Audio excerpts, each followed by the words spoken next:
स्त्री के लिए शौहर के तर्क करने से ज़्यादा और कोई पाप नहीं। हरीज, बददिल और बदगो इंसान शैतान से भी बदतर है।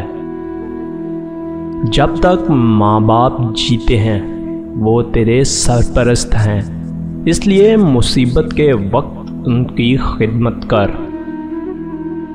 जिसने एक बार तुम पर एहसान किया हो वो कभी तुम्हें नुकसान पहुंचाए तो उसके एहसान को याद करके उसे माफ़ कर दो।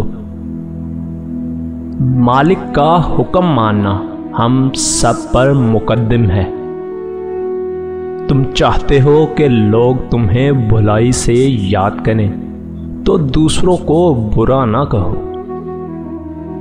जो दुनिया से गाफिल हो उसे आकल नहीं कहा जा सकता। तुम खुश रहना चाहते हो तो दूसरों को खुश देखकर हसद ना करो।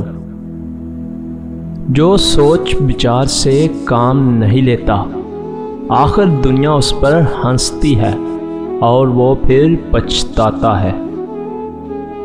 जिस्म की अजमत या लज्जत के लिए आत्मा के सुख और इसकी अजमत को कत्ल ना करो। 3 शख्स दुनिया में काबिल ताज़ीम है, गुरु, माँ और बाप। बाप का हक सबसे पहला हुआ क्योंकि वो औलाद पैदा करता है। गुरु की बुजुर्गी तालीम की वजह से है और माँ ने तुम्हें जन्म दिया है। सब्र और शुक्र से बढ़कर कोई चीज़ मीठी नहीं। बोल में ऐसी तासीर पैदा कर कि दिलों में उतरते चले जाएं, नहीं तो चुप रहो।